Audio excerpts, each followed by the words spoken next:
এ ইমানদারগণ, তোমরা পরিপূর্ণভাবে ইসলামে প্রবেশ করো। আল্লাহর হুকুম ছিল ফজর নামাজ পড়া। বলেন তো, আমরা যদি আল্লাহর হুকুম ফজর নামাজ যদি না পড়ি, আল্লাহর কাছে কি জবাব দেব, কি হিসাব দিব? ফজর নামাজের হুকুম দিলেন আল্লাহ। আল্লাহ ডেকে বললেন, তোমরা সত্য কথা বলো, হালাল খাও। তলাবু কাসবিল হালালি ফারিদাতুন আলা বাদ। হালাল খাইলাম না, আল্লাহর সঠিক পথে চললাম না, ফজর নামাজ পড়লাম না, জহর নামাজ পড়লাম না, আসর নামাজ পড়লাম না, ঈশা নামাজ, মাগরিবে নামাজ কাজা হয়ে গেল। বলেন তো, এই মসজিদের যে খাটিয়া আছে, এই খাটিয়ার কথা আমি বলতে গেলাম রে বাবা। গতকাল যেটা বাস্তব কথা বলছে, রাস্তা দিয়ে যাচ্ছিলাম, রাস্তা দিয়ে যাইতে গিয়ে রাত প্রায় 11টা বেজে গিয়েছে। 11টা বেজে গেল, আমি হঠাৎ করে দেখলাম কিছু মানুষ চতুর্দিকে ঘিরে দেওয়া রয়েছে। ওই ঘেরার মধ্যে সে মানুষগুলো বসে বসে টিম টিম করে আলো জ্বলছে। আমি আমার বন্ধুদের সাথীদের জিজ্ঞাসা করলাম, বন্ধুরা, এত রাতে এই গভীর জঙ্গলের মধ্যে মানুষ কি করে? বলে, হুজুর, আপনি কি টের পান না এখানে কি হচ্ছে? বললাম, আমি টের পেয়েছি, তবু আমি শুনতে চাই। বললেন, হুজুর, এই রাতের গভীরে হয়তো কোনো মানুষ মারা গিয়েছে, তার জন্য খাবাসি তৈরি করা হচ্ছে, তার জন্য কবর খনন করা হচ্ছে। জোরে বলেন আল্লাহু আকবার। কুল্লু নাফসিন যায়িকাতুল মাউত। এ মাউত থেকে পালানোর ক্ষমতা কারো হবে না। আমি বললাম যে, ভাই, এই মানুষটাকে কি এই রাতে 11টার সময় কি তার জানাজা করে মাটি দিতে হবে?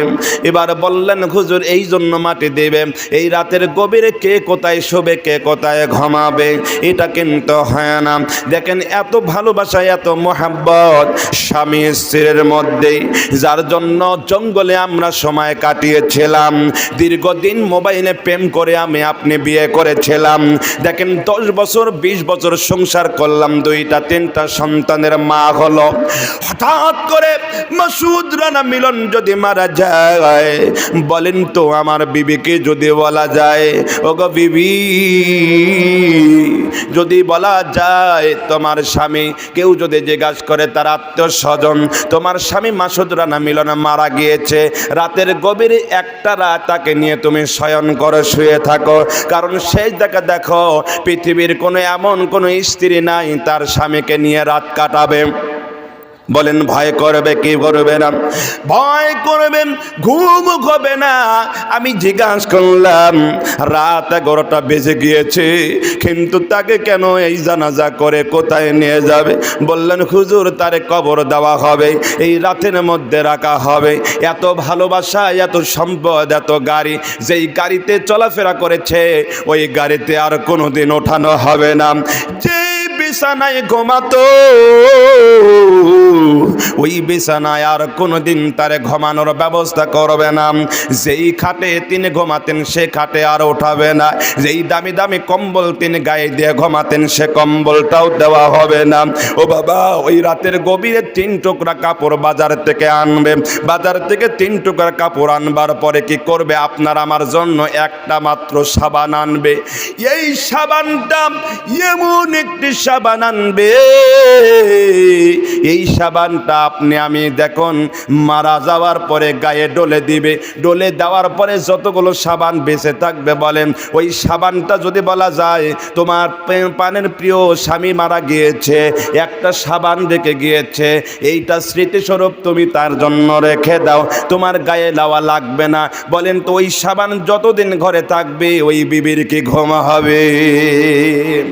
বিবির ঘুম হারাম হয়ে যাবে, কারণ মরা মানুষ গোসল করাইছে ওই সাবান দিয়ে। কোনো বিবিকে যদি বলা হয়, কোনো স্বামীকে যদি বলা হয়, ওই যে সাবানটা দিয়ে গোসল করানো হলো তোমার স্বামীকে, তোমার স্ত্রীকে ওই সাবান দিয়ে গোসল করানো হলো, ওই সাবান দিয়ে বাদ বাকি সাবান দিয়ে তুমি গোসল করো।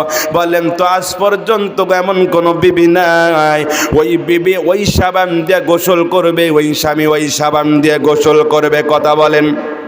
সম্ভব নয়। যদি বলে কাফনের কাপড় একটু বেঁচেছে, এটা দিয়ে তুমি নাকটাও ঝাড়ো, ময়লা আবর্জনা ঝাড়ো, এমন কোনো স্বামী নাই, এমন কোনো স্ত্রী নাই তার নাকটাও পরিষ্কার করবে, মুখটাও মুছবে। কারণ হলো যখন মানুষ মারা যায় সব ভুলে যায়। কথা বলেন ঠিক কিনা? তুমি যে আমার আকাশের মালিক, তুমি যে রহমান, আকাশ কুরসি লৌহ কালাম সবই তোমার দান।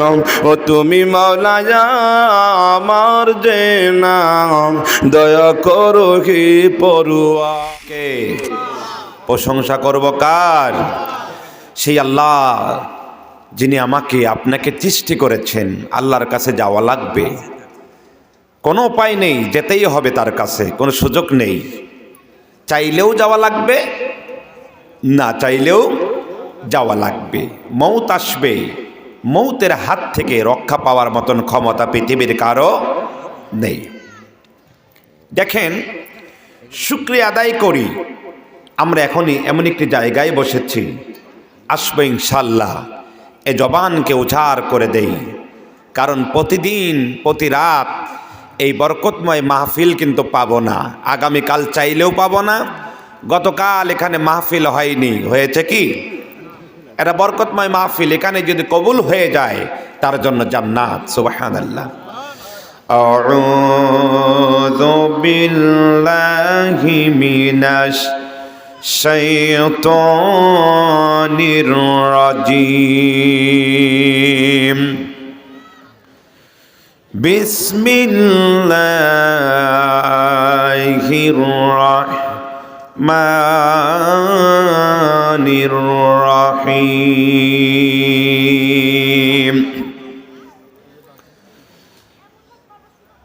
ইয়া বানি آدم خذوا زينتكم عند كل مسجد وكلوا واشربوا ولا تسرفوا إنه لا يحب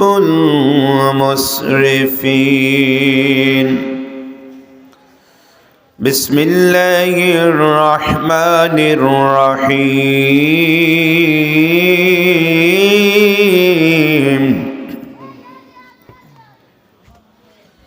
والذين جاهدوا فينا لنهدينهم سبلنا.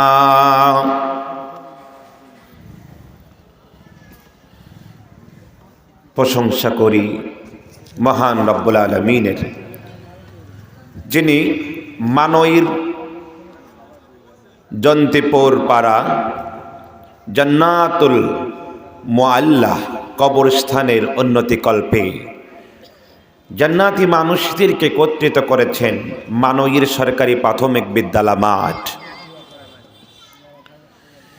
যে মহান রব্বুল আলামিন সম্মানের আসনে যেনাকে বসিয়েছেন, আজকে জালসার কালেমার মালা গলায় দিয়ে বরকতময় মানুষ সম্মানিত সভাপতি সাহেব জনাব মোহাম্মদ আতাউর রহমান সরকার আছে তো নাকি? আলহামদুলিল্লাহ, অসুস্থ। বিশেষ অতিথি, প্রধান অতিথি আলহাজ মোহাম্মদ আব্দুল আজিজ সাহেব দীর্ঘ সময় কথা বলেছেন কোরআনের মাহফিলে। তিনি কোরআন হাদিস দ্বারা কথা বলেছেন। এবং আমার বিশেষ অতিথি অধ্যাপক মাওলানা আব্দুল হাকিম ভাই, সাবেক ভাইস চেয়ারম্যান বড়াই গ্রাম উপজেলা পরিষদ, অত্যন্ত গুরুত্বপূর্ণ কথা বলেছেন। তবে কোরআনুল কারিমের মাহফিলে তারা তো গুরুত্বপূর্ণ কথা বলেই, সব জায়গায় যেতে হয়।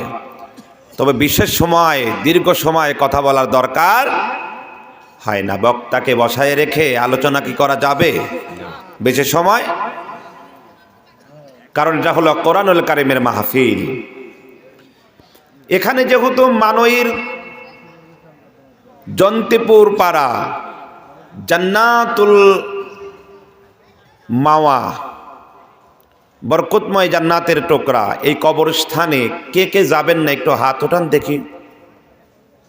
কে কে যাবেন না? আমার কথা বুঝতে হবে, কিন্তু আমার কথা বুঝতে হবে, আমার আলোচনা খেয়াল করতে হবে, খেয়াল না করলে হবে না। আলোচনাকে মনোযোগ দিয়ে শুনতে হবে। অল্প সময়ে কথা হবে, কিন্তু আলোচনা হবে কার কথা? জোরে বলুন কার? পৃথিবীর কোনো নেতা নেত্রী কোনো মানুষকে খুশি করবার জন্য, পায়ে তেল মারার জন্য মঞ্চে বসি নাই।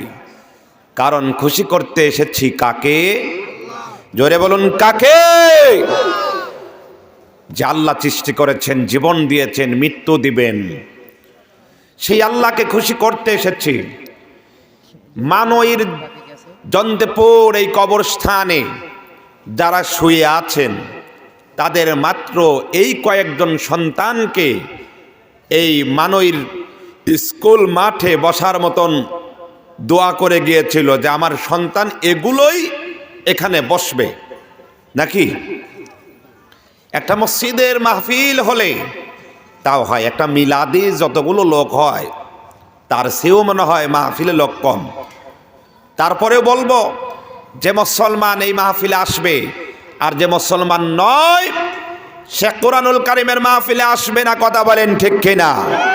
কারণ বাংলার তৌহিদে মুসলমান এখনো শয়তানের প্ররোচনায় পড়ে। আজকে যতগুলো এমপি প্রার্থী, চেয়ারম্যান প্রার্থী, উপজেলা চেয়ারম্যান প্রার্থী, নেতার প্রার্থীর পিছনে পিছনে যতগুলো ঘুরে ফেরা করে সময় কাটায়, কিন্তু কোরআনুল কারীমের মাহফিলে হওয়া সত্ত্বেও যারা আসে না, কিয়ামতের ময়দানে আল্লাহর কাছে জবাবদিহি করতে হবে। কথা বলেন ঠিক কিনা? এই হিসাব দিতে হবে আল্লাহর কাছে। কারণ আমি মনে মনে চিন্তা করেছি, মনে মনে ভাবতেছি যে অমক চেয়ারম্যান মহোদয়, এমপি মহোদয় প্রার্থী হবে, তার সঙ্গে ঘুরলে ফিরলে আমাকে চিনবে, আমাকে জানবে। আপনি আমি মারা গেলে একটু আফসোস করবে, কিন্তু তার কোনো ক্ষমতা থাকবে? ক্ষমতা থাকবে কার? নেতার নেতা যিনি, তিনি কে? জোরে বলুন কে? নেতার নেতা যিনি, তিনি হলেন আল্লাহ এবং আল্লাহ রাসূল। জোরে বলুন আল্লাহু আকবার। কবরস্থানের মাহফিলে আসবার পরে যারা চিন্তা করবে কবরস্থানের মাহফিল দিয়েছি, তারপরে এই মাহফিলে আসবে না, এখানে এমন কোন মানুষ বলতে পারবে না, মানইর জন্তপুর মানুষগুলো বলতে পারবে না এই কবরে আমার মা ঘুমায় নাই, এই কবরে আমার বাবা ঘুমায় নাই, এই কবরে আমার ভাই ঘুমায় নাই, এই কবরে আমার বোন ঘুমায় নাই, এই কবরস্থানে কোনো আত্মস্বজন ঘুমায় নাই। যারা এই কবরস্থানে এসে যারা জিলাপি চানাচুর খেয়ে, বাদাম খেয়ে, বিভিন্ন আনন্দ ফুর্তি করে এদিক ওদিক বিভিন্ন জায়গায় সময় কাটিয়ে চলে যাবে, বুঝতে হবে ওরা পিতামাতার শত্রু, ওরা কোনোদিন পিতামাতার বন্ধু হতে পারে না। যারা কোরআনুল কারীমে আসবে, বসবে, ওরা আল্লাহর বরকতময় মানুষ, পিতা মাতা আত্মস্বজনের জন্য দোয়া করবে, ওরাই হলো সুসন্তান। কথা বলেন ঠিক কিনা? এই সন্তান দেখতে চাই এমন কোনো মানুষ নেই বলতে পারবেন আমার মা যায় নাই, আমার বাবা যায়নি। প্রিয় ভাইয়ারা, এর পূর্বে এখানে কিন্তু প্রধান অতিথি তিনি আলোচনা করেছিলেন আব্দুল আজিজ সাহেব। তিনি বলেছেন তিনি কিন্তু একদিন নয়, 2 দিন নয়, এই আব্দুল আজিজ সাহেব কিন্তু বিএনপি করে। কথা বলেন। কিন্তু তিনি যখন এই বিএনপি করবার কারণে, তিনি হকের পথে চলবার কারণে, সত্যের দাওয়াত দেওয়ার কারণে তার পোস্টার পর্যন্ত ছিঁড়ে দিয়েছিল বিগত দিনের 15.5 বছরের সেই স্বৈরাচারী শাসক। কথা বলেন ঠিক কিনা? তারপরে তাকে কত আঘাত করেছিল, কষ্ট দিয়েছিল, আঘাতের পর আঘাত। তিনি বলেছেন সে সময় বক্তারা ওয়াজ করবে, ওয়াজ করার সুযোগ দেওয়া হয়নি। এগুলোকে বানিয়ে বলছি, মাউথ পিস কেড়ে নেওয়া হয়েছে। ওয়াজ করবে, আল্লাহর জমিন, আল্লাহর আইন চলবে, কোরআনের আইন চলবে, আল্লাহর সৃষ্টি জমিন যার আইন চলবে। কিন্তু সে আইনের কথা যখন কোরআনুল কারীমের মাহফিলের আয়োজন করা হয়েছিল, যখন এই সমস্ত আলোচনা করার জন্য যখন থানায় পারমিশন নিতে গিয়েছিলেন কিছু ফুসকা মার্কা কিছু চেয়ারম্যান, পা চাটা গোলাম, এমপি মহোদয়ের পা চাটা গোলাম, মন্ত্রী মহোদয়ের পা চাটা গোলামগুলো এবং ওয়ার্ড পর্যায়ের কিছু ফুসকে নেতাগুলো সেই প্রোগ্রামগুলো বাধা দিয়েছে, সেখানে প্রোগ্রামের কোনো সুযোগ দেয়নি। কথা বলেন ঠিক কিনা? কিন্তু গানের জন্য যদি কোনো মানুষ পারমিশন নিতে যাইতো পারমিশন দিত, কিন্তু ওয়াজের পারমিশন দিত না। কথা বলেন? তারা বলতো এদেশের মানুষ, আমরা এদেশে থাকবো, কিন্তু দেখেন আল্লাহর কি কাম। এই দেখেন বিশেষ অতিথি আব্দুল হাকিম ভাই কোরআনের কথা বলতে গিয়ে, সত্যের কথা বলতে গিয়ে, ন্যায়ের কথা বলতে গিয়ে ওই জালিম শাসকরাম আলেম উলামারাম হকের কথা বলতে গিয়ে ওই বেঈমান মুশরিকরা কথা বলতে দেয় নাই, জালিমরা কথা বলতে দেয় নাই, স্বৈরাচারীরা কথা বলতে দেয় নাই। তাদেরকে এমন করে বারবার আঘাত করেছে, জেলের কাঠগড়ায় পর্যন্ত দিয়েছিল। শুধু তাই নয়, আল্লামা দিলওয়ার হোসেন সাঈদী সাহেব থেকে শুরু করে মতিউর রহমান নিজামী সহ তাদেরকে জেলের কাঠগড়ায় রাখে নাই, ফাঁসি দিয়ে বিদায় করে দিয়েছে। বাংলাদেশ থেকে জামাত ইসলামের নিবন্ধন বাতিল করতে চেয়েছিল, কিন্তু নিবন্ধন বাতিল করতে পারে নাই। আজও বাংলার তৌহিদি মুসলমানরা, জামাত ইসলাম আছে, আল্লাহর আইন আছে, দেশ আছে, কিন্তু স্বৈরাচারী শাসক বাংলার তৌহিদি মুসলমান ছেড়ে দেশ ছেড়ে ভারতে পালিয়ে গেছে। কথা বলেন ঠিক কিনা? এই মুসলমানের পক্ষে কারা কারা আছে হাত উঠান।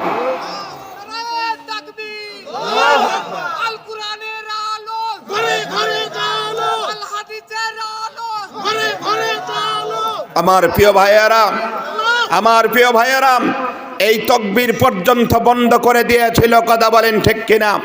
তাকবীর দিতে দেয়নি ওই জালিমরা, ওই স্বৈরাচারীরা। কিন্তু বুঝতে হবে সবাই কিন্তু এক নয়, এখনো কিন্তু আওয়ামী লীগ আছে। কথা বলেন ঠিক কিনা? গতকালের মাহফিল ছিল আমার পাবনা শহরে, সেখানে মিল্লাত নামের একজন চেয়ারম্যান তিনবার চেয়ারম্যান হয়েছে, কিন্তু তিনি কিন্তু আওয়ামী লীগ করেন। তারপরেও তিনি মঞ্চে এসেছেন, শেষ পর্যন্ত আমার আলোচনা শুনেছেন। এর মধ্যে ভালো মানুষ নাই বলেন? আছে।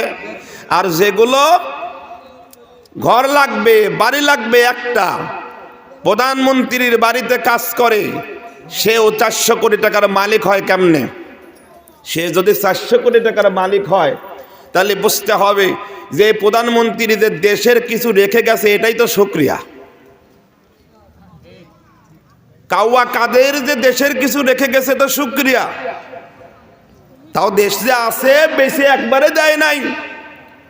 একটা জিনিস আশ্চর্য হয়ে গেলাম, আল্লাহ যদি কাউকে বাঁচায়, আল্লাহ যদি কাউকে বাঁচায়, কেউ কাউকে মারতে পারে? পারে? সম্ভব? সম্ভব নয়। দেখেন, আজ থেকে 53 বছর পূর্বের কথা, যখন মেজর ডালিমের কথা আপনার কি মনে আছে? এই মেজর ডালিম, এখানে কি এই মেজর ডালিম, দেখেন এটা কিন্তু আপনি আমি আশ্চর্যের বিষয় যে এই মেজর ডালিম তিনার বাংলার তৌহিদি মুসলমানদের মধ্যে হিন্দু খ্রিস্টান যারাই আছে, এমন কোনো মানুষ নেই যে মনে হয় মেজর ডালিমকে চেনে না। এই মেজর ডালিম মাননীয় প্রধানমন্ত্রী জননেত্রী শেখ হাসিনার বাবা শেখ মুজিবরের খুব কাছের মানুষ ছিল। তার পরিবার পরিজনের সঙ্গে এত সম্পর্ক, এত গভীরতা, একই প্লেটে খাবার খাইতো, একই সঙ্গে চলাফেরা করত। গভীরতায় আমি সেখানে যাব না। এক পর্যায়ে গিয়ে মেজর ডালিমকে কিন্তু দোষারোপ করা হয়েছিল, তার স্ত্রী পর্যন্ত রেহাই পায়নি, বাকশাল বাকিনি, বহু কিছু সৃষ্টি করার জন্য চেষ্টা করেছিলেন, একতন্ত্র তৈরি করার জন্য চেষ্টা করেছিলেন। এই মেজর ডালিম আজও আল্লাহ সুবহানাহু ওয়া তাআলা তাকে বাঁচিয়ে রেখেছেন। জোরে বলেন আল্লাহু আকবার। কেউ মারতে পারেনি। ইলিয়াস নামের একজন সাংবাদিক বহির্বিশ্ব থেকে, দূর থেকে, যখন স্বৈরাচারীর সময় ছিল, তখন কিন্তু বারবার সত্যের বাণীগুলো বিভিন্ন জায়গায় পৌঁছে দিয়েছিলেন। প্রায় 2 ঘন্টার মতো মেজর ডালিমের সাক্ষাৎকার নিয়েছিলেন। কিন্তু মেজর ডালিমের মধ্যে আমার যেমন 5টি আঙ্গুল আছে, মেজর ডালিমের অলরেডি একটি আঙ্গুল নেই। এই আঙ্গুল কিভাবে নষ্ট হয়েছিল বলতে গেলে সময় লাগবে, কথা বলেন ঠিক কিনা? প্রিয় ভাইয়ারা, এই মানুষগুলো আছে কিন্তু এখন তারা মুখ খুলতেছে, কথা বলতেছেন কিভাবে দেশে অরাজকতা সৃষ্টি করেছিল, এদেশ ভারতের কাছে বিক্রয় করতে চেয়েছিল। এদেশের মানুষ আজকে মানুষ মনে করেছিল, আমাদেরকে বলা হয়েছিল রাজাকার। আল্লামা দিলওয়ার হোসেন সাইদিকেও বলা হয়েছিল রাজাকার, মতিউর রহমান নিজামীকেও বলা হয়েছিল রাজাকার। কিন্তু দেখেন, এত জুলুম, এত অন্যায় অত্যাচার হওয়ার পরেও এই বাংলাদেশে যাদেরকে রাজাকার বলল, পাকিস্তানে কেউ পালিয়ে যায় নাই। পালিয়ে গিয়েছে? পাকিস্তানে কেউ পালিয়ে যায়নি, কিন্তু এদেশ থেকে তারা পালিয়ে গিয়েছে ভারতে। শুধু তাই নয়, বারবার ভারতের মানুষগুলো তারা এই বাংলাদেশের মানুষকে মারছে এবং প্রতিবারই 10-20 হাত 50 হাত করে জায়গা ঠেলে এই বাংলাদেশকে ছোট করার চেষ্টা করেছে এবং তাদের কুক্ষিগত করার চেষ্টা করেছে। কিন্তু বাংলার তৌহিদে মুসলমান ছাড় দেয়নি, দিতেও পারে। 5ই আগস্ট সেটা ছাত্র আন্দোলনের মধ্যে প্রমাণ করে দিয়েছিল। এদেশে শুধু তাই নয়, এখন নয়, দেখেন ফিরাউন চেয়েছিল তার রাজ্যকে টেকায় রাখতে, পারছিল? নমরুদ পেরেছেন? হামান, আবুল আহাব এরা কিন্তু পারে নাই। আবু জেহেলও পারে নাই। কারণ হলো এই যুগে যারাই চেষ্টা করেছিল এই কোরআনের আইন, কোরআনের শাসন বন্ধ করবে, কিন্তু সম্ভব হয় নাই। আমার প্রিয় ভাইয়েরা, আসুন, আল্লাহ যে আপনাদের কত সুন্দর করে বানিয়েছেন, এই বানানোর জন্য বলবো, রাজি আছেন তো ইনশাল্লাহ? হঠাৎ যদি যাই মরিয়া পারাফর শিভির করিয়া, দেখিতে আসিবে সবে আমার মরা লাশ। দাদিয়ে কাটিবে কে গো সারের কাসাবাসরে, দাদিয়ে কাটিবে কে গো সারের কাসাবাস। আল্লাহু আকবার বলেন, আর জোরে বলেন আল্লাহু আকবার। এখানে আল্লাহ নিয়ামত বরকতময় জায়গা আসছেন। বলেন তো, যারা কবরবাসী, কবরে শুয়ে আছেন, তাদেরকে কয় টুকরা কাপড় দিয়েছিলেন? জোরে বলেন, কয় টুকরা? 3 আর কয়? 5। এর মধ্যে নতুন করে যারা এখানে বসেছেন একবার বলবেন যে হুজুর, এই 5 টুকরা কাপড়ের মধ্যে 3 টুকরা কাপড়ের মধ্যে মাঝে মাঝে কবরটাকে মাটি সরাইয়ে দিয়ে, আমার মার কবরের থেকে মাটি সরিয়ে দিয়ে মার কাফনের কাপড় নতুন করে প্রতি বছর চেঞ্জ করে দিয়েছি, এমন বলতে পারবেন? হ্যাঁ? তাহলে মা, বাবা, দাদা, দাদি এই কবরের মধ্যে শুয়ে আছে, বলেন ওখানে নতুন কোনো কাপড় দেওয়া হয়নি। আপনার মাথা, শরীর, অঙ্গ প্রত্যঙ্গ ঢেকে আছেন শীত লাগার কারণে। বলেন তো, এখন যদি মারা যান, মারা যাওয়ার পরে আপনাকে এই রাতে গোসল করাবে না? করাবে তো। গোসল করায়া আপনারে 5 তলায় যেখানে ছিলেন সেখানে রাখবে? বলেন, রাখবে? কোথায় রাখবে বলেন তো? আল্লাহু আকবার। আপনি যে মসজিদে নামাজ পড়েন মুসলমান হিসাবে, এই মসজিদে 4 নয় 6 পায়ে একটা খাটিয়া আছে, এটাকে আপনারা দেখছেন? হ্যাঁ, এটা দেখলে ভয় হয়? হ্যাঁ, এটা দেখলে কিন্তু ভয় হয়। ভয় হইলেও উঠতে হবে, না হইলেও উঠতে হবে। নামাজ যারা 5 ওয়াক্ত পড়ে, বলেন তো মসজিদের খাটিয়া সেখানে যায় কি যায় না? কেউ যদি মারা যায়, তার বাড়ি যায়? আপনি কোনোদিনও ওই মসজিদের খাটিয়া বলেন নাই, এ মসজিদের খাটিয়া এই রাস্তা বেয়ে বেয়ে আমার বাড়ি যেতে হবে, সেখানে গিয়ে আমাকে খুঁজে পাবে। কিন্তু তা নয়, মসজিদের খাটিয়া আল্লাহর রহমত বরকতে আপনার বাড়িতে মানুষের মাধ্যমেই চলে যায়। কথা বলেন ঠিক কিনা? আচ্ছা বলেন তো, যে নামাজ পড়ে না তার বাড়ি কি মসজিদের খাটিয়া যায়? যায়? আমার প্রিয় ভাইয়ারা, আল্লাহ রাব্বুল আলামিন তিনি রহমানুর রহিম, তিনি দয়ালু দাতা। এত সুন্দর করে বানালেন, কাউকে কালো বানালেন। কে বানালেন? কালো বানালেন। একজন মনে করতে পারে আল্লাহ যেহেতু আমারে কালো বানিয়েছেন, ওর চেয়ে আমি যদি সুন্দর হতাম, তাহলে ও যদি আল্লাহ যদি আমারে এই যে সুন্দর চেহারার ফর্সা মানুষের মতো আমাকে বানাতো, তাহলে আমি আল্লাহর দরবারে আরো বেশি খুশি হয়ে যেতাম, সবচেয়ে বেশি শান্তি পেয়ে যেতাম। জোরে বলেন আল্লাহু আকবার।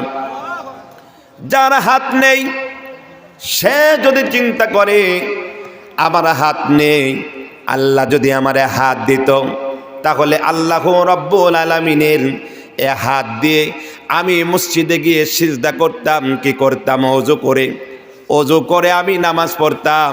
কিন্তু এমন মানুষ আছে হাত নেই, সে মানুষটা তারপরেও আল্লাহর সিজদায় লুটিয়ে পড়ে। জোরে বলেন ঠিক কিনা? এরকম মানুষ আছে কিনা? নাই। হাত নাই তবু সিজদা করে কার? জোরে বলুন কার?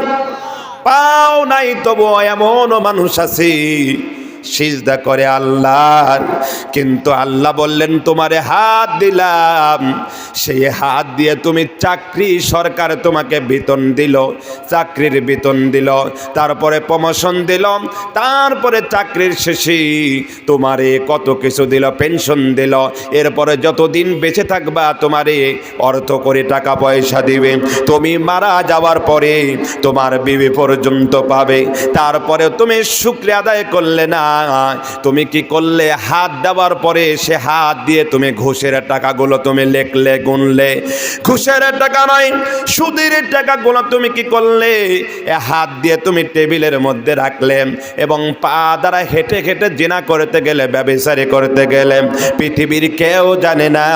আল্লাহ বলে কিন্তু তোমরা সব ফাঁকি দিতে পারো, কিন্তু আমার চোখ ফাঁকি দেওয়ার মতো পৃথিবীতে কোনো বান্দা হয় নাই, বান্দে হয় না। তোমরা ওয়াদা করে এসেছ মসজিদের জালসায় যাব, আমরা কুরআনুল কারীমের মাহফিলে যাব, আমরা গোরস্থানের মাহফিলে যাব, সেখানে আলোচনা শুনব। কিন্তু এই জায়গায় যদি বলি আমার ভাইয়ারাম কয়জন আছেন কার মা নাই? আপনারা বলবেন হুজুর আমার মা নাই। একজনকে যদি বলি আপনি বলেন আপনার মা বাবার মধ্যে কে আছে? একজন বলবে হুজুর আমার মাও নাই, আমার বাবাও নাই। আর একজন বলবে আমার বাবাও নাই, মাও নাই। আর একজন বলবে আমার সব কিছু হারিয়েছি। এত চিন্তা করে দেখুন আপনি আমি চলে যাব কি যাব না? যাবেন তো? আল্লাহ ডাক দিবেন, যাওয়া লাগবে আল্লাহর কাছে।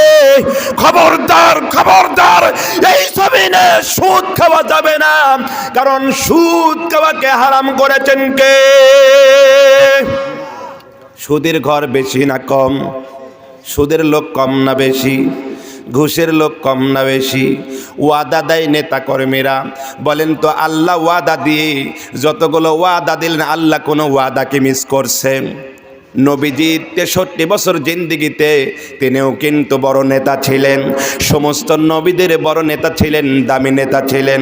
এত দামি নেতা হওয়ার পরে তিনি 53 নয় 63 বছর জিন্দিগিতে আল্লাহর রসুল একদিনও একটা মিথ্যাও কথা বলে নাই। আর আমরা এমন একটি নেতা হলাম, নেতা হতে গিয়ে আল্লাহর জমিনে বারবার মিথ্যা কথা বলি। আপনার এলাকায় বিদ্যুৎ নাই, বিদ্যুতের কাজ করে দেব। এই যে ফুলের মালা তারিখ হোক, এ কথাগুলো কিন্তু বলতে থাকি। শুধু তাই নয়, অমক ভাইয়ের চরিত্র ফুলের মতো পবিত্র, সন্ত্রাস মুক্ত বাংলাদেশ গড়বার লক্ষ্যে আমার ভাইয়ের মতো নেতা চাই। কিন্তু দেখা যায় যদি 5 বছর 10 বছরের নেতা যদি ক্ষমতায় থাকে, দেখেন ও এলাকা শোষণ করে ফেলে, 2 নাম্বার 3 নাম্বার ইট দিয়া রাস্তাঘাট করে, এইরকম নেতা আছে না নাই? গরিব মানুষের টিসিবির মাল খেয়ে ধনীদের দেয়, যাদের মধ্যে বেশি বেশি ভোট আছে তাদের মধ্যে দিয়ে দেয়। দেখেন শীতের দিনে কম্বলটা আছে, একবার চিন্তা করেন আপনার আমার কম্বলের কোনো দরকার নাই। কারণ হলো বিদেশ থেকে আপনার আমার বাবারা, আমার দাদা হয়তো বিদেশে গিয়েছেন, বড় ভাই বিদেশে গিয়েছেন, কিংবা আমার বাবা বিদেশে গিয়েছেন, আমার ভগ্নিপতি বিদেশে গিয়েছেন, সেখান থেকে কম্বল আমার জন্য আপনার জন্য পাঠায়। যায়, কিন্তু দেখেন গরিব অসহায় দরিদ্রদের জন্য কম্বল দেয়, আর এই কম্বলগুলো নিয়ে গিয়ে বড় বড় নেতাকর্মীরা তার গরু ছাগল হাঁস মুরগির গায়ে দেয় কিংবা মেটিতে পেরে দেয়। কিন্তু বাস্তব কথা বলছি, গরিব মানুষ সেই সকল কম্বল পায় না। জোরে বলেন ঠিক কিনা?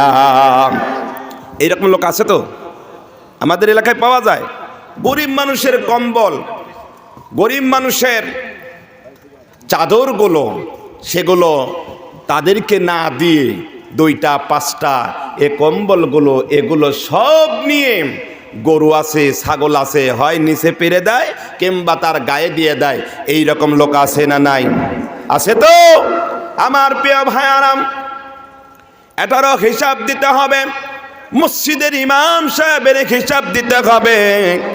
কিন্তু আমি বলি মসজিদের ইমাম সাহেবের হিসাব দেওয়া লাগবে না, কোনো মাওলানা সাহেবের কোনো হিসাব দেওয়া লাগবে না। আজকে শুনে যাবেন ইনশাল্লাহ, বলে যাব। কারণ হলো মসজিদের ইমামকে আমরা বলি নেতা। ওই নেতা যদি বলে সুদ খেও না, বলেন তো ওই ইমামের ইমামতি কি থাকবে? জোরে বলেন থাকবে? কারণ হলো এই জন্য ইমামের ইমামতি থাকবে না, ওই মসজিদের সভাপতি সাহেব হলো সুদখোর। ইমাম সাহেব যেদিনই সুদের ওয়াজ করবে সেদিন থেকে ইমামের ইমামতি থাকবে না, বেতন পাবি না, ওই ইমাম এলাকা ছাড়তে হবে। ঘুষের বিরুদ্ধে যদি ইমাম সাহেব যদি আলোচনা করে, ওয়াল্লাহি আল্লাহর কসম করে বলি, এমনও সুদখোর সেক্রেটারি আছে, শোনার পরে বলেন ওই ইমামতি থাকবে না, বলবে বেটা এত ওয়াজ পাস নাই, তুই কেন আজকে সুদের বিরুদ্ধে ঘুষের বিরুদ্ধে ওয়াজ করে? যদি শোনে ক্যাশিয়ার সাহেব জেনা করে, এ ওয়াজ করলে বলবে তুই এত ওয়াজ পাস নাই, আজকে আমার জেনার বিরুদ্ধে ওয়াজ করে, অন্যায়ের বিরুদ্ধে ওয়াজ করে, সেটা হয় না। কিন্তু আমরা সবাই বলি এক বাক্যে হলো মসজিদের ইমাম মানে নেতা। এই নেতা যা বলে সেগুলো শুনতে চাই না। ইমাম যদি সুদ খায়, ইমাম যদি ঘুষ খায়, ইমাম যদি জিনা করে, ইমাম যদি ব্যভিচারী করে, ইমাম যদি অন্যায় করে, ইমাম যদি সিগারেট খায়, ইমাম যদি মদ খায়, ইমাম যদি বিড়ি খায়, ইমাম যদি গাঁজা খায়, ওই ইমামের পিছনে আপনার নামাজ আদায় করবেন কি? ইমাম বিড়ি খাইলে ইমামের পিছনে নামাজ পড়বেন? কেন পড়বেন না? কারণ এতগুলো মুসল্লি বিড়ি খায়, ইমাম খাইলে দোষ কি? এতগুলো মুসল্লি মসজিদে যায়, মসজিদে যাওয়ার পরে মুসল্লির মুখে দাড়ি নাই, ইমাম সাহেব দাড়ি রাখে নাই, নামাজ পড়াবে, বলেন তো ওই ইমামের পিছনে আপনি কি নামাজ পড়বেন?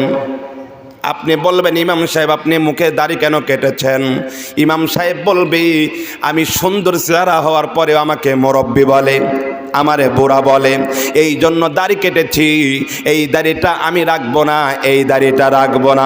বলেন ওই ইমামকে বলবেন ফাসেক, ইমামের পিছনে নামাজ আদায় করবেন না। ইমাম যদি হঠাৎ করে শার্ট গায়ে দিয়ে নামাজে আসে, যদি বলে আজকে আমি শার্ট গায়ে দিয়ে নামাজ পড়াবো, আজকে প্যান্ট পরে আমি নামাজ পড়াবো, ওই ইমামের পিছনে কেউ নামাজ আদায় করতে চায় না। কারণ হলো ইমামকে যখন আপনি পরীক্ষা করে দেখবেন ইমাম সাহেবের মুখে সুন্দর দাড়ি আছে কিনা, ইমাম সাহেবের মাথায় টুপি আছে কিনা, ইমাম সাহেবের গায়ে জব্বা আছে কিনা, ইমাম সাহেবের বউটা কেমন, ইমাম সাহেব কি কাজ করে, এলাকার মধ্যে ইমাম সাহেবের সম্মান কেমন আছে, ইমাম সাহেব কেমন ভালো মানুষ না খারাপ মানুষ, এগুলো দেখার পরে ইমামকে রাখেন। তাহলে আপনার আমার ওই ইমাম সাহেব কুরআন দিয়ে সত্য কথা দিয়ে দেশ চালানোর কথা বলে, তারপরে কেন আপনার আমার জ্বলে? কথা বলেন কেন জ্বলে? এ ভাই দেখেন এখন একটা জ্বলা জ্বলতেছে, আপনাদেরকে বলবো জ্বলতেছে, এত জ্বলা জ্বলতেছে, খাইলে চুলকানি হয়, না খাইলেও চুলকানি হয়, এমন মানুষ দেখা যায়, দেখলেই রাগ হয়। কথা বলেন ঠিক কিনা? বিগত দিনে ওয়াল্লাহি আল্লাহর কসম করে বলি, কুরআনুল কারীমের পাখি ছিলেন আল্লামা দিলওয়ার হোসেন সাইদি। এই মহাগ্রন্থাল কোরআনুল কারীম এত সুন্দর করে মজা করে তিলাওয়াত করতেন, তাফসীর করতেন, কোন মানুষকে কষ্ট দেয় নাই।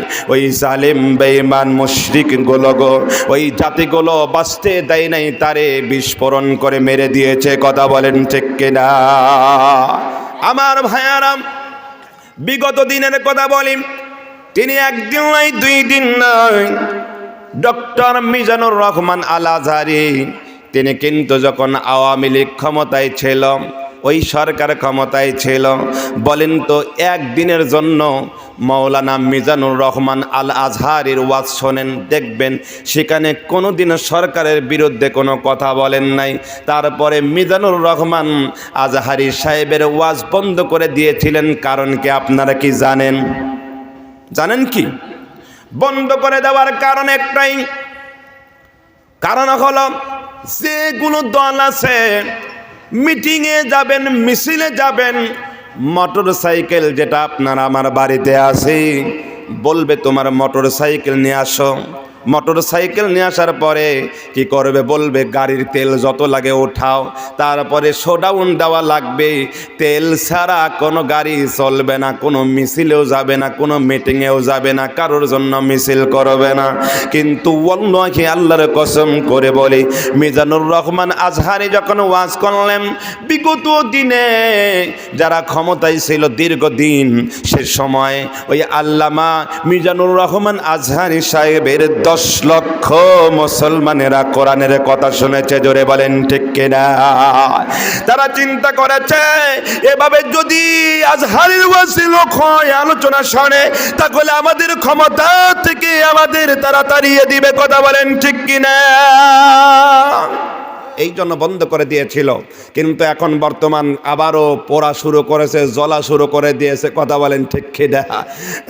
আজ হোক কাল হোক আসবে রে বিজয়, একদিন আসবে রে বিজয়। জোরে আল্লাহু আকবার। আজ হোক কাল হোক আসবে রে বিজয়, একদিন আসবে রে বিজয়। কালেমার সঙ্গীন হাতে নিয়ে বাদার সাগর পাড়ি দিয়ে, জালিমের পাশাল বাতিলের দুর্গ করব করব করব ক্ষয়। আজ হোক কাল হোক আসবে রে বিজয়, একদিন আসবে রে বিজয়। জোরে বলেন আল্লাহু আকবার। বিজয় বর্তমান শুরু হয়েছে প্রিয় ভাইয়ারাম। ডক্টর শফিকুর রহমান যখন তার মন থেকে যখন কথা বলে, ইসলামের কথা বলতে গিয়ে মানুষ দলে দলে ইসলামের দিকে এত পরিমাণে আগায় আসতেছে। শুধু তাই নয়, প্রত্যেকটি ওয়ার্ডে নয়, ইউনিয়নে নয়, প্রত্যেকটি বাড়িতে বাড়িতে বাংলাদেশ জামাত ইসলামের কর্মী তৈরি হয়ে যাচ্ছে, জামাত শিবিরের সৈনিকরা তৈরি হয়ে যাচ্ছে। এদের শাসন হবে কোরআন দিয়ে, ইসলাম দিয়ে। এদের শাসন করতে চায় ইসলামী পন্থী মানুষগুলো, এদেশ কোরআন দিয়ে শাসন চলুক। কারা কারা কোরআনের পক্ষে আছেন হাত ওঠা। আল্লাহু আকবার বলেন, আল্লাহু আকবার বলেন। আমার প্রিয় ভাইয়ারাম, তাই মিজানুর রহমান আজহারী সাহেব তিনি প্রথম কক্সবাজারে যখন ওয়াজ করতে এসেছিলেন, আপনার কি মনে আছে? সেখানে 15 লক্ষ মানুষ ওয়াজ শুনেছেন। সুবহানাল্লাহ বলেন। কত লক্ষ? টাকা দেওয়া লাগছে, অর্থ করে দেওয়া লাগছে। তারপরে তিনি আবার কোথায় ছিলেন? প্রোগ্রাম যশোরে, সেখানে 25 লক্ষ মানুষ। কুমিল্লা বিভিন্ন জায়গায় প্রোগ্রামে থাকা দেওয়া যাচ্ছে না। মিজানুর রহমান আজহারী একটা কথা বলেছেন, এ কথা সবার রাগ হওয়ার কথা। আমি অবাক হচ্ছিলাম, মিজানুর রহমান আজহারীর মুখ থেকে এমন একটি বাক্য তৈরি হবে। আজকে মানুষগুলো সেটার বেনে ক্যাচ করে নিয়েছে, ধরে নিয়েছেন।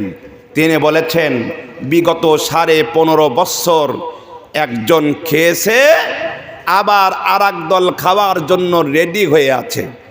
এ কথা বলেছেন, ভুল বলে নাই? বলেন ভুল বলে নাই? মিজানুর রহমান আজহারি বলেছেন এক দল খেয়েছে, আরেক দল খাওয়ার জন্য রেডি হয়ে আছে।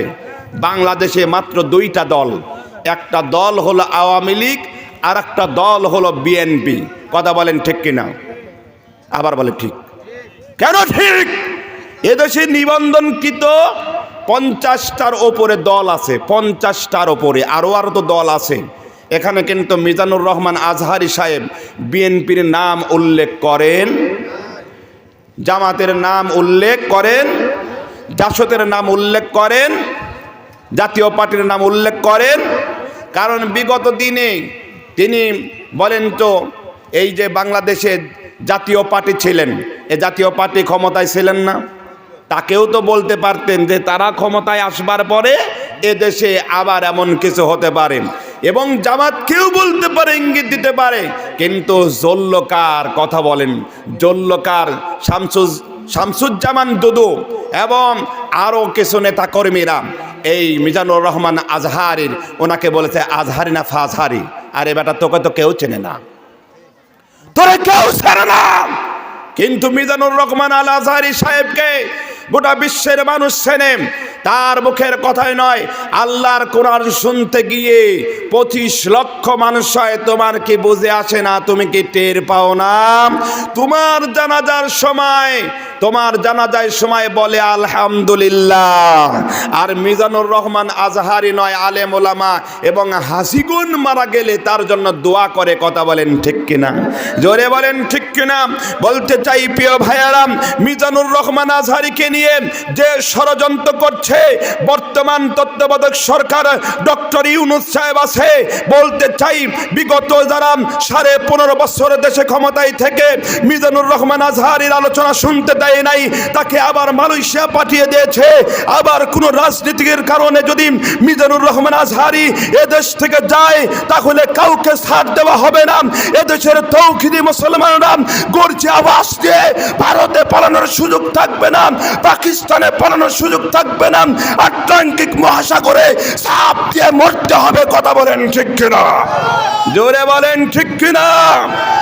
এবং আমি মাসুদ রানা মিলন চ্যালেঞ্জ করে বলে গেলাম, মিজানুর রহমান আজহারিকে যদি এই বাংলার তৌহিদি মুসলমানদের থেকে আলাদা করতে চায় এবং আবার এ দেশ থেকে তাড়ানোর জন্য কোনো যদি ষড়যন্ত্র করে, যদি তত্ত্বাবধায়ক সরকারের কাছে যদি এই ফেসিবাদী মানুষগুলো আবার একত্রিত হয়ে যদি কাজ করে, আমরা তাদের জন্য মামলা করব। কথা বলেন ঠিক কিনা?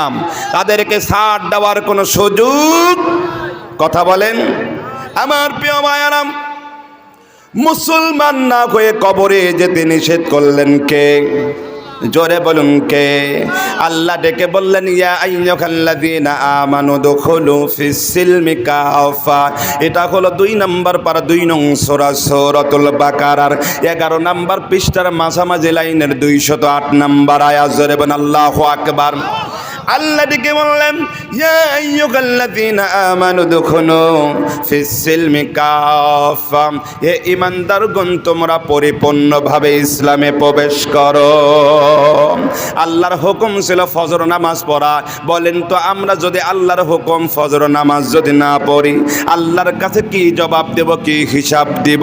ফজর নামাজের হুকুম দিলেন আল্লাহ। আল্লাহ ডেকে বললেন তোমরা সত্য কথা বলো, হালাল খাও।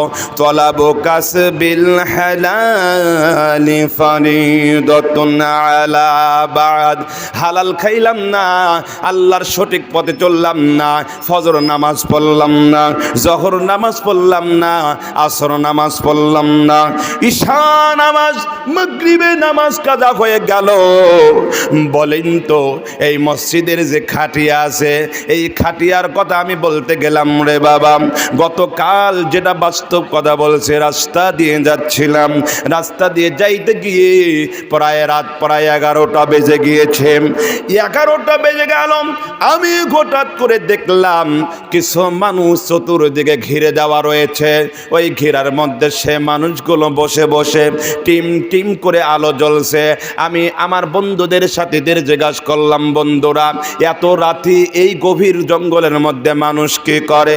বলে, হুজুর আপনি কি টের পান না এখানে কি হচ্ছে? বললাম, আমি টের পেয়েছি, তবু আমি শুনতে চাই। বললেন, হুজুর এই রাতের গভীরে হয়তো কোনো মানুষ মারা গিয়েছে, তার জন্য খাবাসি তৈরি করা হচ্ছে, তার জন্য কবর খনন করা হচ্ছে। জোরে বলেন আল্লাহু আকবার।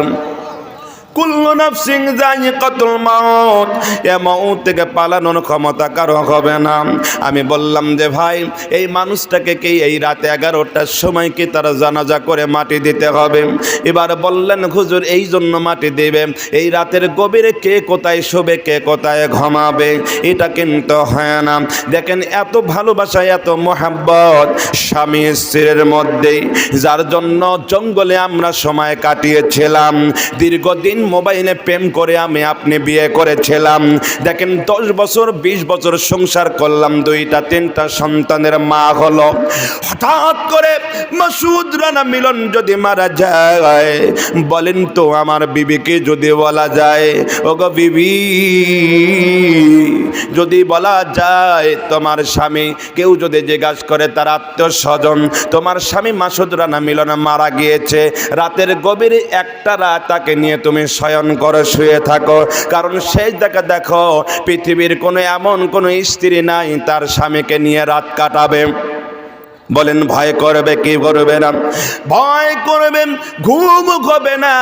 আমি জিজ্ঞাসা করলাম, রাত 11টা বেজে গিয়েছে, কিন্তু তাকে কেন এই জানাজা করে কোথায় নিয়ে যাবে? বললেন, হুজুর তারে কবর দেওয়া হবে, এই রাতের মধ্যে রাখা হবে। এত ভালোবাসা, এত সম্পদ, এত গাড়ি, যেই গাড়িতে চলাফেরা করেছে ওই গাড়িতে আর কোনোদিন ওঠানো হবে না। যে বিছানায় ঘুমাতো ওই বিছানায় আর কোনোদিন তারে ঘুমানোর ব্যবস্থা করবে না। যেই খাটে তিনি ঘুমাতেন সে খাটে আর ওঠাবে না। যেই দামি দামি কম্বল তিনি গায়ে দিয়ে ঘুমাতেন সে কম্বলটাও দেওয়া হবে না। ও বাবা, ওই রাতের গভীরে 3 টুকরা কাপড় বাজার থেকে আনবে। বাজার থেকে 3 টুকরা কাপড় আনবার পরে কি করবে? আপনার আমার জন্য একটা মাত্র সাবান আনবে। এই সাবানটা এমন একটি সাবান আনবে, এই সাবানটা আপনি আমি দেখুন মারা যাওয়ার পরে গায়ে ডলে দিবে। ডলে দেওয়ার পরে যতগুলো সাবান বেঁচে থাকবে, বলেন ওই সাবানটা যদি বলা যায় তোমার পানের প্রিয় স্বামী মারা গিয়েছে, একটা সাবান রেখে গিয়েছে, এইটা স্মৃতিস্বরূপ তুমি তার জন্য রেখে দাও, তোমার গায়ে লাওয়া লাগবে না। বলেন তো ওই সাবান যতদিন ঘরে থাকবে ওই বিবির কি ঘুম হবে?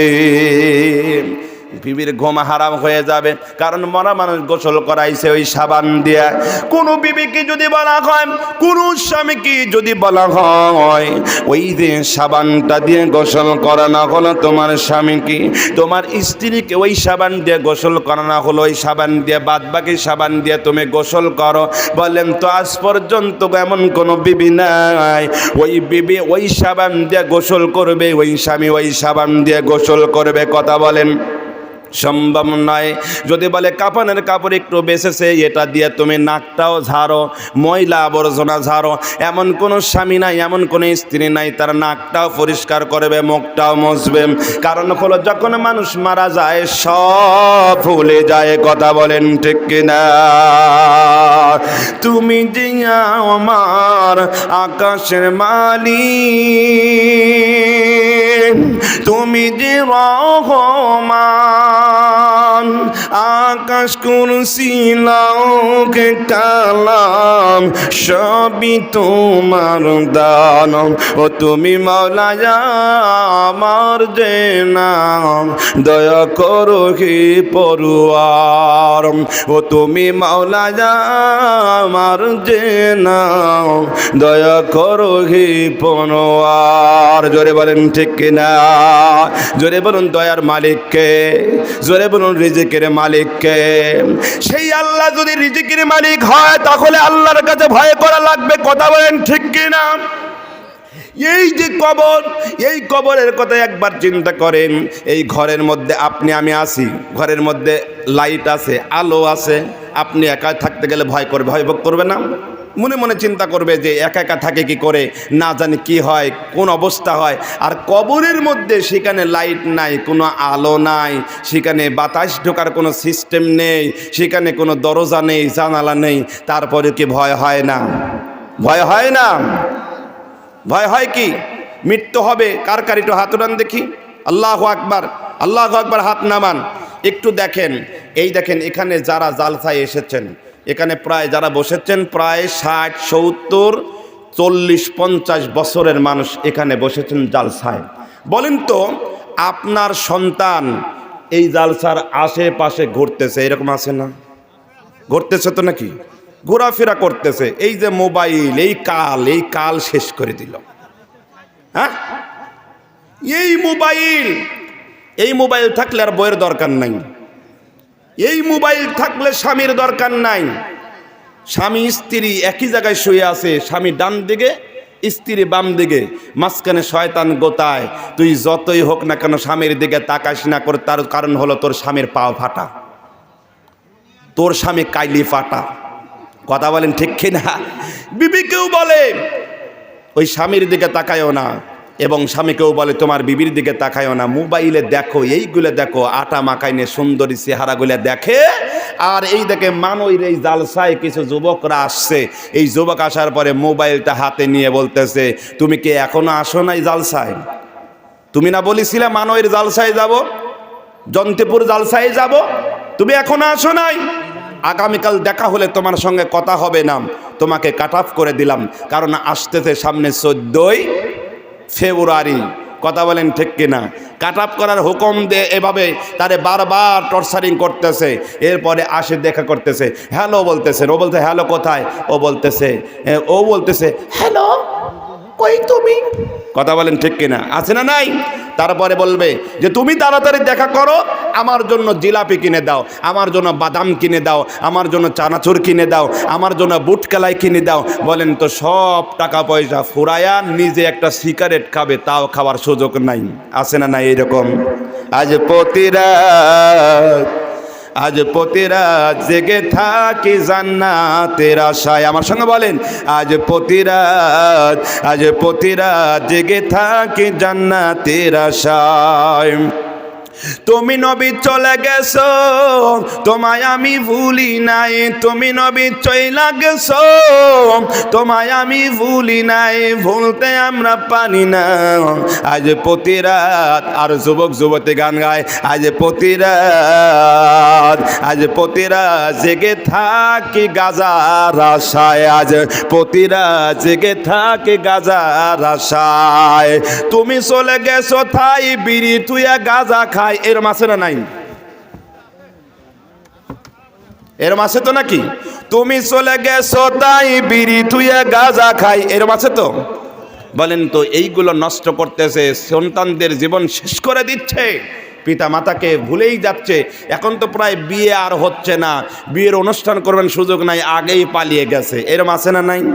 আগেই পালায়, নাম লেখে না, ধরা পড়বে বলে। চিঠি লেখছে ধরা পড়বে বলে, এই জন্য নাম লেখে। নাম অনেক আশা, গ্রাম ভালোবাসা, থানা পেমপুর, জেলা অনেক দূর, ইতি সানাসুর, এইরকম আছে না নাই?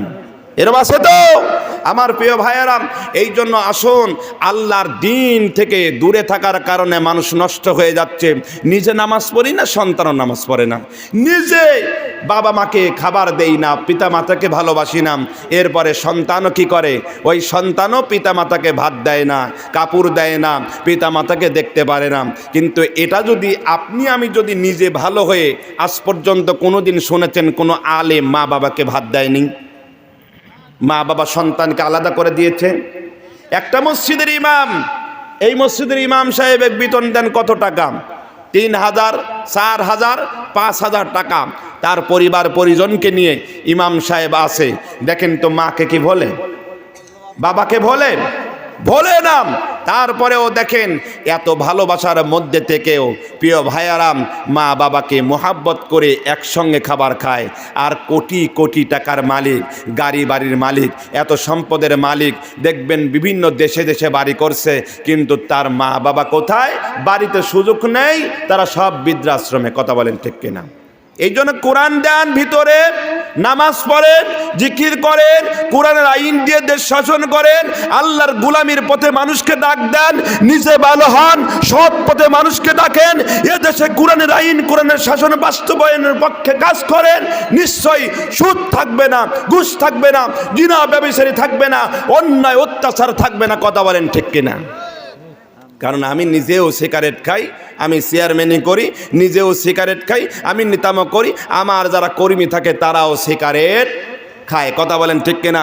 কিন্তু আল্লাহ কি বাংলাদেশের মধ্যে একটি মাত্র দল আছে, আপনারা বলতে পারেন যে হুজুর কি করে এটা সম্ভব না, একটু ভিতরে ঢুইকা দেখেন, যাদেরকে রাজাকার বলেছিলেন, যাদেরকে বোমাবাজ বলা হয়েছিলেন, যাদেরকে সন্ত্রাসী বলা হয়েছিলেন, তাদের দিকে একটু খেয়াল করেন। বাংলাদেশ জামাতে ইসলাম যত বড় বুড়া মানুষ যদি করে, তার কাছে একটা রিপোর্ট বই থাকে। কি থাকে? একটা রিপোর্ট বই থাকে। এই রিপোর্ট বইয়ের মধ্যে লিখতে হয়, সেখানে প্রথমে লিখতে হয় কোরআন অধ্যয়ন করেছেন কিনা।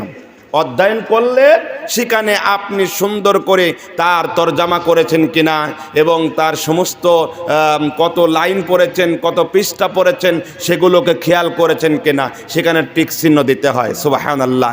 এরপরে আপনি আমি কয়টি হাদিস পড়েছি, রসুলের হাদিস, মান আহাব্বা সুন্নতি ফাকাদ আহাব্বানি ওয়া মান আহাব্বানি কানা মাই ফিল জান্নাহ। জোরবেন আল্লাহু আকবার। কতটি হাদিস পড়েছি, এই হাদিসগুলো আপনি সেখানে কয়টা হাদিস পড়েছেন সেখানে লিখতে হয়। আপনি কয় ওয়াক্ত নামাজ পড়েছেন জামাতে, এখানে নামাজ 5 ওয়াক্তর কথা বলেছেন আল্লাহ। 5 ওয়াক্ত নামাজ জামাতে পড়েছেন কিনা, কয় ওয়াক্ত জামাতে পড়েছেন, এটা যদি 3 ওয়াক্ত জামাতে পড়েন 3 ওয়াক্ত লিখতে হয়, 2 ওয়াক্ত পড়লে 2 ওয়াক্ত লিখতে হয়। আপনি বলতে পারেন যে হুজুর আমি 5 ওয়াক্তই লিখলাম, আমির সাহেব এবং যারা জামাত ইসলাম করে, যারা বড় দায়িত্বশীল আছে, তারা তো দেখে নাই, দেখছেন কে? জোরে বলুন কে? তাহলে সেখানে লিখতে হয় সব কিছু, কিন্তু অন্য অন্য দলের মধ্যে এটা পাওয়া যাবে একটা নয়, 2টি নয়। কতগুলো মন্ত্রী ছিলেন বাংলাদেশ জামাত ইসলাম থেকে, সে সময় ফখরুদ্দিন এমনভাবে ধরেছিলেন চেপে, 2 নেত্রীকে জেলের মধ্যে রেখেছিলেন, কিন্তু বাংলাদেশ জামাত ইসলামের দুইটি মন্ত্রী ছিলেন। বলেন তো 2 মন্ত্রীর মধ্যে কাউকে কি জেলে রেখেছিলেন? জামাত ইসলামের কোনো মানুষকে জেলে রেখেছেন কোনো আলেম ওলামা? শুধু তাই নয়, আলেম ওলামা সত্য কথা বলার কারণে, হক কথা বলার কারণে, আল্লাহর গোলামির দাওয়াত দেওয়ার কারণে মুফতি আমির হামজাকে রেহাই দেওয়া হয় নাই, তাকেও জেলের কাঠগড়ায় রাখা হয়েছে। কথা বলেন ঠিক কিনা? প্রিয় ভাইয়েরা, যেহেতু কালেকশনের জালসা, কালেকশন তো করতেই হবে। আসুন, আমি বাস্তব কথা বলছি, জীবনকে সুন্দর করে সাজাই। যদি আপনি দুনিয়াতে এই রিপোর্টটাকে ভালো করে তৈরি করে রাখতে পারেন, দিলে রাখতে পারেন, আপনি নিজেই বুঝতে পারবেন আমার রিপোর্টের মধ্যে কয় ওয়াক্ত নামাজ পড়েছি আর পড়ি নাই, কতটি ভালো কাজ করেছি, করি নাই, কতটুকু সৎ পথে চলি নাই। কিন্তু অন্য অন্য জায়গায় এগুলো পাওয়া যাবে। এক পৃথিবীর জিনিস নিয়ে 2 পক্ষ 3 পক্ষ মারামারি হয় এ দেশে। কথা বলেন ঠিক কিনা? কিন্তু আল্লাহর যারা দ্বীনের জন্য কাজ করে তাদের মধ্যে এগুলো পাওয়া যাবে না। এই জন্য আসুন, আল্লাহ রাব্বুল আলামিনের দ্বীন কোরআন দিয়ে চলবে, আইন চলবে, তার জমিন যেহেতু তার, আল্লাহ যেহেতু সৃষ্টি করেছে, আল্লাহর কাছে যাওয়াই লাগবে। বিশ্বাস আছে, বিশ্বাস না থাকলে আইনামা তাকুনু ইউদরিকুমুল মাউতু ওয়ালাউ কুনতুম ফি বুরুজিম মুশাইয়্যিদা, আপনি যেখানেই যান না কেন, যেখানেই পালান না কেন, আপনার মৃত্যু হবে। সীসাঢালা পাচিরের মধ্যে রাখলেও মৃত্যু হবেই। কথা বলেন ঠিক কিনা? কোনো সুযোগ নাই, যেতেই হবে কবরে। এ কবর আপনার যেতে হবে।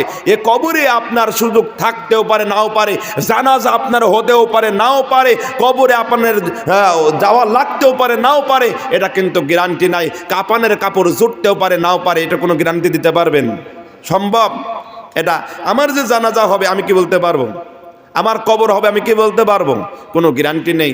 এই জন্য আসুন, আজকে থেকে ফজর নামাজ পড়ার চেষ্টা করব। 5 ওয়াক্ত নামাজ পড়বো তো ইনশাল্লাহ। নাকি কষ্ট হয়? শীত লাগে, খুব ঠান্ডা, তাই না? খুব ঠান্ডা শীত লাগে, কিন্তু দেখেন আল্লাহর শুকরিয়া আদায় করেন। আমি এ শুকরিয়াই আদায় করি। আল্লাহ কি নিয়ামত দিল, এত শীত, এত কুয়াশা, কিন্তু দেখেন যদি টিউবওয়েলে একটু চাপ দেন কিংবা একটু যদি সাবমার্সিবলের একটু ইয়েতে সুইচে চাপ দেন, পানিটা খুব ঠান্ডা বের হয় নাকি? পানি জাল করে দিলেন কে?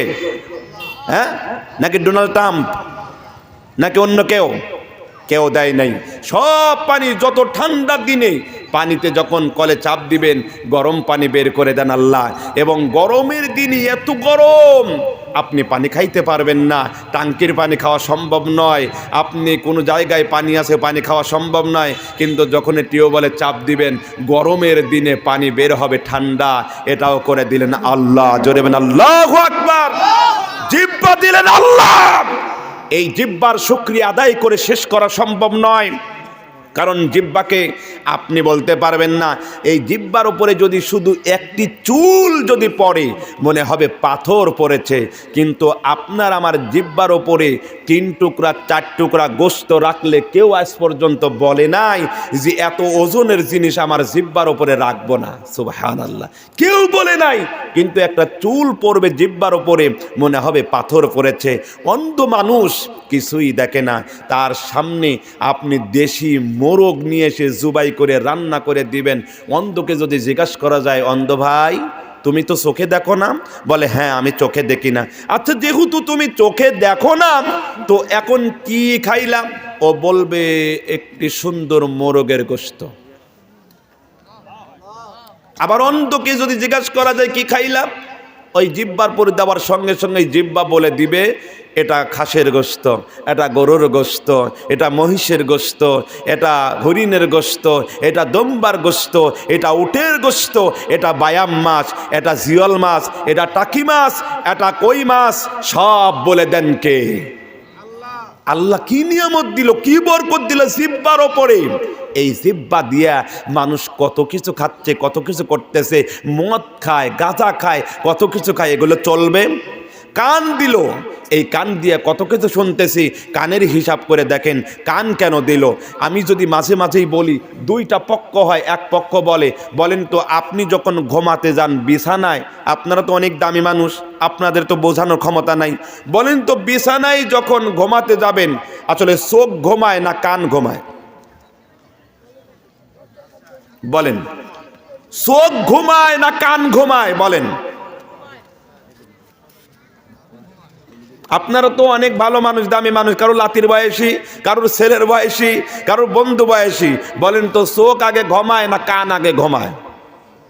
আপনারা বলতে পারেন যে হুজুর কান কি ঘুমায়? আপনার বিবি ঘরে রান্না করতেছেন কিংবা বাহিরে রান্না করছেন, কিংবা আপনার বাড়িতে হাঁস আছে, মুরগি আছে, গরু আছে, একবার গরু ডাক দিয়েছেন, বলেন তো আগে চোখ শোনে না কান শোনে? হ্যাঁ, কান শোনে, চোখ শোনে না। তখন কি করবে? ওই গরুর ডাক আপনার কানে আসতেছে, আপনি ঘুমাইতে চাইলে কিন্তু ঘুম ধরবে না। আপনি শুয়ে আছেন, চোখটা বন্ধ করে আছেন, বলেন তো আমি কি ঘুমাইছি? আমি কিন্তু আপনারা দেখতেছি না আমি চোখটা বন্ধ, কিন্তু দেখেন আপনাদের আওয়াজগুলো, কথাগুলো আমার কর্ণকহরে পৌঁছে যাচ্ছে। গাড়ি যাচ্ছে, হরেন দিচ্ছে, আমার কানে পৌঁছচ্ছে, এবং হাঁস ডাকতেছে, আমার কানে পৌঁছচ্ছে, ঘোড়া দৌড়াচ্ছে, আমার কানে পৌঁছচ্ছে। যখন আমার কানে কোনো আওয়াজ আর শোনা যাবে না, তখন এমনিতেই ঘুম এসে যাবে। চোখ খোলার আগেই কানে একটা আওয়াজ আসে, তারপরে আমার চোখ আস্তে আস্তে খোলে। এই জন্য কান যখন বন্ধ হয়ে যায়, কোনো আওয়াজ আসে না, তখনই ঘুম হয়। তার মানে এটা বুঝতে হবে এই কানকে যে আল্লাহ এত সুন্দর করে দিলেন, কান দিয়ে আপনি আজান শুনবেন, আজান শোনার পরে মসজিদে যাবেন, কানে আজান শুনবার পরে পা দিয়ে হেঁটে হেঁটে সুবহানাল্লাহ আলহামদুলিল্লাহ বলতে বলতে মসজিদে যাবেন। কিন্তু কান দিয়ে শোনার পরে আমরা গান গাই, গান শুনি, টিভিকে অন করি, এগুলো দেখি, কিয়ামতের ময়দানে সব জবাবদিহি করতে হবে কার কাছে? আমার প্রিয় ভাইয়েরা, আপনার ঘরে একটা মশারি আছে না, ওই মশারির মধ্যে শোবেন, একটু শোয়ার পরে দেখবেন মশারির ডান দিকেও মশারি উঠে গেছে, বাম দিকেও মশারি উঠে গেছে, পায়ের দিকেও মশারি এবং সামনের দিকে মশারি, ওপরেও মশারির ছাউনি। কিন্তু মশারিতে একটা জিনিস, দুইটা জিনিস আছে মশারিতে, দেখবেন একটা জানালা আর একটা দরজা আছে নাকি? আরে কয় আছে বলে, মশারিত বলে দরজা জানালা আছে। মশারির যদি দরজা জানালা হয়, বলেন তো মশা বাইরে থাকবে না ভিতরে ঢুকবে? ভিতরে ঢুকবে। তার মানে মশারি রাখার কারণে হলো যাতে ভিন ভিন করে গান না গায়, এভাবে ঘিরে দেওয়া। কোনো জানালাও নাই, কোনো দরজাও নাই, কোনো কিছুই নাই। যখন মানুষ শুয়ে থাকে, বলেন তো ওই মানুষের লেবেল করে মশারি ওঠে, ওপরেও সুন্দর করে মশারির ছাউনি। দেখেন তো কবরটা এই সিস্টেম কিনা? কবরে কোনো দরজা আছে? কবরে কোনো জানালা আছে? কবরে কোনো গেট আছে? দামি দামি বিছানা আছে? ওই কবর সাপ বিচ্ছর কবর, গহীন কবর। এখানে যাওয়ার সময় আপনি যতই বলেন না কেন, তিনটা প্রশ্ন করা হবে, তোমার রবকে, তোমার দিনকে, তোমার নবীকে। এটা মুখস্থ করতে করে গেলেও যখন ভাইবা হবে, যখন প্রশ্ন করবে, একান দিয়ে ঢুকাবে, ওকান দিয়ে ঢুকাবে, সব ভুলে যাবে। খালি যখনই বলবে এসএসসি মানে কি, তখন এসএসসি এই বানান করার মতন লোক খুঁজে পাবে না। বলবে কেন এসএসসি তো আগেই বলে দিয়েছে, আগেই বলে দিয়েছে হোয়াট মানে কি, ও কিন্তু আগেই আর বলতে পারবে না। এ প্রিয় ভাইয়েরা, ওই রকম গহীন কবরে যখন রাখা হবে, দিন কি, তোমার নবীকে এবং তোমার রবকে, এই প্রশ্নের জবাব দিতে গেলে রব চিনার দরকার আছে না নাই? হাকিম যে তিনি আলোচনা করে গেলেন, জামাত ইসলামের আমার ভাইস চেয়ারম্যান ভাই আব্দুল হাকিম সাহেব, তিনি কথা বলে গেলেন, এই হাকিম ভাই যতদিন আমার পরিচয় না দেব, যতদিন পর্যন্ত বারবার আমাকে না দেখবে, ততক্ষণ পর্যন্ত কিন্তু আমার নাম বলতে পারবে না। আব্দুল আজিজ সাহেব আমার নাম বলতে পারবে না, এলাকার প্রধানবর্গ আমার নাম বলতে পারবে না। ওই মুহূর্তে পর্যন্ত বলতে পারবে যখনই সে চিনবে। কথা বলেন ঠিক কিনা? এই জন্য নবীকে চেনার দরকার আছে, নবীজির সুন্নাহ মানার দরকার আছে, আল্লাহর দিন মানার দরকার আছে, আল্লাহকে রব বলে চেনার দরকার আছে। এবং দিন মানতে গেলে 5 ওয়াক্ত নামাজ ছাড়া জান্নাতে যাওয়ার কোনো সুযোগ নাই। কেউ যদি কোনো পীর ধরে, এই পীর ধরে, সেই পীর নামাজ পড়ে না, সেই পীর কোরআন পড়ে না, ওই জিন্দেগি ওই পীর ধরে, ওই পীর কোনোদিন আপনাকে আমাকে জান্নাতে নেওয়ার ক্ষমতা কারো নাই, নাই, নাই। কথা বলেন ঠিক কিনা? নবীরাই পারবেন, আর পীরদের তো কোনো খবরই নাই। এই জন্য নামাজ ছাড়া জান্নাতে যাওয়া যাবে না, নামাজ পড়তেই হবে। সর্বপ্রথম কিসের হিসাব নিবে? তারপরে কিসের? যাকাতের, সম্পদের, তারপরে যৌবনকাল কোথায় কাটিয়েছি, এ তিনটার হিসাব দিয়ে জান্নাতে যাওয়া লাগবে। তাছাড়া জান্নাতে যাওয়া সম্ভব নয়। চেহারা একটু সুন্দর নারীর কাছে গেলাম, চেহারা একটু সুন্দর ভাবির কাছে গেলাম, আজকে এই ভাবিক নিয়ে বলতে গেলেও আমি মাঝে মাঝে দুঃখ পাই। আহারে, এই মানুষ এখনো কি কত লজ্জা, কত বেহায়াপনায় চলছে। দেওরের সঙ্গে ভাবি ইয়ার কি করতে পারবে, ভাসুরের সঙ্গে ইয়ার কি করতে পারবে না। বলেন তো ভাসুরের সঙ্গে ইয়ার কি করা যাবে? দেওরের সঙ্গে ইয়ার কি করা যাবে? এগুলো সব নাজায়েজ। তার বেগানা পুরুষের সামনে বসাই নিষেধ। কিন্তু আমরা কিন্তু দেখা যায় দেওর মন মতন বলে, ভাবি আপনারে সুন্দর লাগতেছে এই পোশাক পরে, এই গহনা পরে, হাতে বালা পরে, চুড়ি পরে, গলায় মালা লাগায়ে, আপনাকে এই সানগ্লাস পরে খুব সুন্দর লাগতেছে, আপনাকে যদি ভাই না দেখতো আমি বিয়ে করতাম। জলে বল নাউজুবিল্লাহ। এগুলো যারা জিনা করলে যে গুনাহ হয়, তাদের একই গুনাহ হয়। এই জন্য আসুন এখান থেকেই পরিবর্তন হয়ে যায়। নামাজ পড়েন, কোরআন পড়েন, জিকির করেন। আল্লাহ আপনার আমার জন্য জান্নাত রেখেছেন। ওয়াকানা হাক্কান আলাইনা নাসরুল মুমিনিন, মুমিনদের জন্য জান্নাত রেখেছেন কে? এই জন্য জান্নাতে যাব, আল্লাহ তাআলা সেই তৌফিক দান করুক। জোরে বলুন আমিন।